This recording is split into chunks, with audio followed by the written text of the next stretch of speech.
തൃശൂരിൽ പ്രോട്ടീൻ മാളിൽ പോലീസിന്റെ മിന്നൽ പരിശോധന. ചീഫ് ഡ്രഗ് ഇൻസ്പെക്ടറുടെ നേതൃത്വത്തിലായിരുന്നു പരിശോധന. പ്രോട്ടീൻ കടയുടെ മറവിൽ സ്റ്റീറോയിഡുകളും രക്തസമ്മർദ്ദം ഉയർത്താനുള്ള മരുന്നുകളും വിൽപ്പന നടത്തിയ സംഭവത്തിൽ തൃശൂരിൽ പ്രോട്ടീൻ മാളിൽ പോലീസിന്റെ മിന്നൽ പരിശോധന. ചീഫ് ഡ്രഗ് ഇൻസ്പെക്ടറുടെ നേതൃത്വത്തിൽ നടത്തിയ പരിശോധനയിൽ അനധികൃതമായി സൂക്ഷിച്ച മരുന്നുകൾ പിടിച്ചെടുത്തു. പടിഞ്ഞാറേക്കോട്ടയിലെ പ്രോട്ടീൻ മാളിൽ മുൻപ് കഞ്ചാവ് വിൽപ്പനയ്ക്ക് എത്തിച്ചതും പോലീസ് പിടികൂടിയിരുന്നു. ഇറക്കുമതി ചെയ്ത മരുന്നുകളാണ് വിദഗ്ധ നിർദ്ദേശമില്ലാതെ ഷോറൂമിലൂടെ വിറ്റഴിച്ചിരുന്നത്.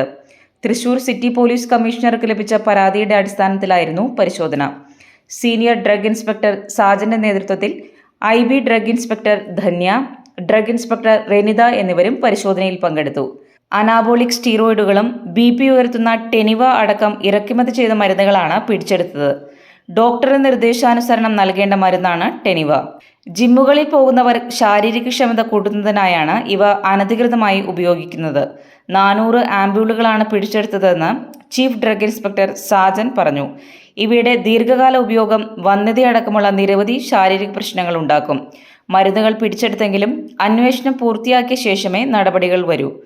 മുമ്പ് പാഴ്സലായി കഞ്ചാവ് എത്തിച്ചതിന് കടയുടമ അറസ്റ്റിലായിരുന്നു. ഇയാളിപ്പോൾ ജയിലിലാണ്. Channel 7 news, Chalakudy.